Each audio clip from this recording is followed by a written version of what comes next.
বলেছেন যেটার জন্য এখানে এক্সপান্স করার মতো কোনো কথা আসবে মাননীয় স্পিকার। মাননীয় মন্ত্রী, পার্লামেন্টের স্পিকারের আসন থেকে এক্সপান্স করার ঘোষণা দিয়েছি, সেই জায়গায় আবার নতুন করে আপনি জাস্টিফাই করার কিছু নেই। আপনার অন্য কোনো বক্তব্য থাকলে বলতে পারেন, না হলে বসেন। মাননীয় স্পিকার, বিরতির ঠিক আগে সরকার দলীয় মাননীয় একজন সংসদ সদস্যের বক্তব্যকে ঘিরে যেই অনাকাঙ্ক্ষিত পরিবেশ এবং বিশৃঙ্খল পরিস্থিতি এখানে তৈরি হলো, যদিও আপনি তার বক্তব্যের সেই অংশটুকুকে এক্সপান্স করেছেন, এই জন্য আপনাকে ধন্যবাদ জানাই, কিন্তু এই বিষয়ে আমাদের বক্তব্য আছে। আপনার কাছে অনুরোধ যে আমাকে 2 মিনিট সুযোগ দেওয়ার জন্য। মাননীয় সংসদ সদস্য উনি বিভিন্ন সময় বক্তব্য দেন, আমরা মনোযোগ দিয়ে ওনার কথা শুনি। ওনার বক্তব্যে সূক্ষ্ম রসবোধ, ইতিহাস চেতনা সবকিছুই আমরা গভীরভাবে। মাননীয় সদস্য, আপনি কি কথা বলতে চাচ্ছেন? জি মাননীয় স্পিকার। আচ্ছা, অসংখ্য ধন্যবাদ। ওনাকে 2 মিনিটের জন্য দেয়া হোক প্লিজ। কিন্তু মাননীয় স্পিকার, আজকে উনি ওনার বক্তব্যে যা বলেছেন তা আসলে সংসদীয় রীতিনীতি এবং আমাদের সাংবিধানিক অধিকার সকল কিছু সীমাকে অতিক্রম করে গিয়েছে। উনি ওনার বক্তব্যে প্রথমত সংসদের বিরোধী দলীয় উপনেতা ওনার স্ত্রীকে নিয়ে উনি কটাক্ষ করেছেন। মাননীয় স্পিকার, ওনার সাথে ওনার ব্যক্তিগত সম্পর্ক থাকতে পারে, ব্যক্তিগত ইতিহাস থাকতে পারে, কিন্তু সেটাকে সংসদে এনে যেভাবে কটাক্ষ করা হলো মাননীয় স্পিকার, এটা অমার্জনীয় অপরাধ বলে আমরা মনে করছি।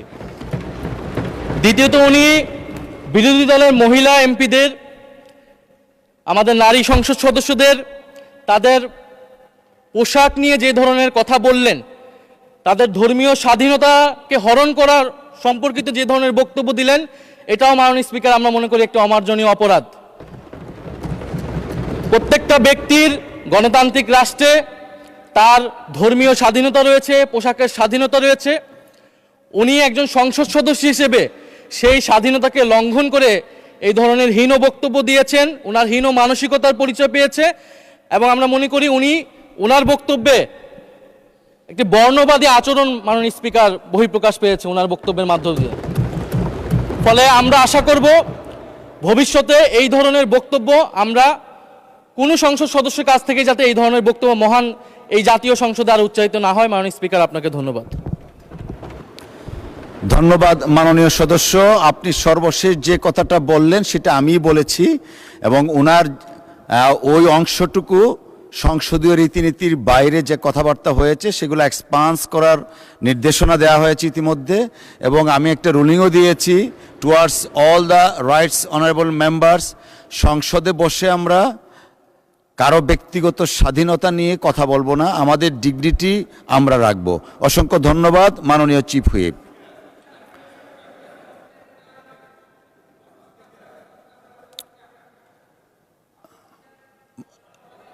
মাননীয় সদস্য, আপনার পয়েন্ট অফ অর্ডারের স্লিপটা আমি পেয়েছি। 302 ধারায় আপনাকে একটা নোটিশ দিতে হবে, নোটিশ দেন, আমরা সেটা বিবেচনা করব। মাননীয় মনিরুল হক চৌধুরী সাহেব, আপনি দয়া করে বসেন। জনাব শহীদউদ্দিন চৌধুরী এনি সাহেব কিছু বলতে চাচ্ছিলেন।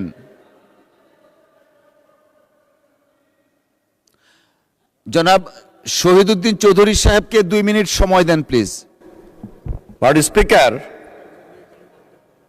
একটু আগে মাননীয় সংসদ সদস্য মনিরুল হক চৌধুরী সাহেব যে বক্তব্যটি দিয়েছেন, আমরা এই সংসদে আবার 3 বার আসার সুযোগ হয়েছে। মাননীয় স্পিকার, আমরা পার্লামেন্টে অনেক কথাবার্তা পক্ষে বিপক্ষে, অনেক সময় হাসি ঠাট্টার আলোকেও কিন্তু অনেক কথা চলে আসে। এই যে ইমিডিয়েট গত পরশুদিন আমাদের মাননীয় জ্বালানি বিদ্যুৎ মন্ত্রী সাহেব বক্তব্য রেখেছেন, এবং সেখানে বিয়ে শাদী নিয়ে ব্যক্তিগতভাবে সেখানে কথাবার্তা হয়েছে, সেখানে কিন্তু এক্সপান্সের মতো কোনো কথা আসে নাই। এগুলো হাসি ঠাট্টা থাকতেই পারে, পার্লামেন্টে সেই রেওয়াজ আছে। মাননীয় স্পিকার, মনিরুল হক চৌধুরী এমন কোনো কথা বলেন নাই যে স্পেসিফিক কাউকে আঘাত করে, এবং ব্যক্তিগতভাবে এমন কোনো কথা বলেছেন যেটার জন্য এখানে এক্সপান্স করার মতো কোনো কথা আসবে মাননীয় স্পিকার। মাননীয় মন্ত্রী, পার্লামেন্টের স্পিকারের আসন থেকে এক্সপান্স করার ঘোষণা দিয়েছি, সেই জায়গায় আবার নতুন করে আপনি জাস্টিফাই করার কিছু নেই। আপনার অন্য কোনো বক্তব্য থাকলে বলতে পারেন, না হলে বসেন। মাননীয় স্পিকার, আমি যেটা বলতে চেয়েছিলাম, সর্বপ্রথমেই বিরোধী দলীয় উপনেতা যখন আমাদের সালাউদ্দিন সাহেব কথা বলছিলেন তখনই আমি দাঁড়িয়েছিলাম। সেখানে উনি যাদেরকে ডিফেন্ড করলেন এবং যেই 300 বিধির অ্যাগেনিস্টে কথাটা বললেন, সে অনুযায়ী পার্লামেন্টের বিধান অনুযায়ী 300 বিধির পরে কোনো প্রশ্ন রেজ করবেন, ওইটা উনি পারেন না মাননীয় স্পিকার।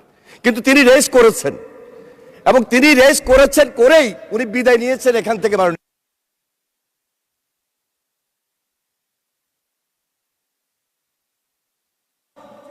অসংখ্য ধন্যবাদ। জি জি, অসংখ্য ধন্যবাদ মাননীয় সদস্য।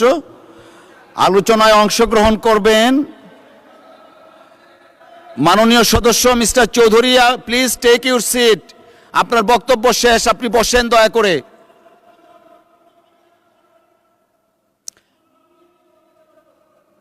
জি, আমি পরে জানাবো, আপনি বসেন দয়া করে।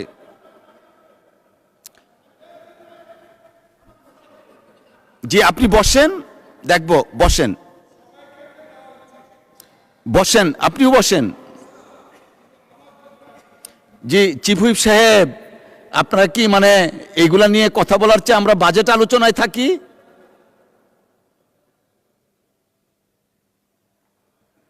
আচ্ছা দেন দেখি, চিফ হুইপ সাহেবকে এক মিনিট দেন। আমি বলছি মাননীয় স্পিকার, মাননীয় সকল সদস্যদের রাইট আছে, তার ব্যাপারে কেউ কথা বললে তার 274 বিধিতে তার ব্যক্তিগত কৈফিয়তের একটা রাইট আছে। তা আমি সেই ক্ষেত্রে আমি মাননীয় সদস্য মনিরুল হক চৌধুরীকে বলবো আপনি কিছু কথা বলার, মানে তাকে মাইক দেওয়ার জন্য, তিনি তার ব্যাপারে মানে ব্যক্তিগত ব্যাপারে কথা বলবেন। তার নাম উল্লেখ করে বলা হয়েছে, সেই জন্য তিনি কথা বলা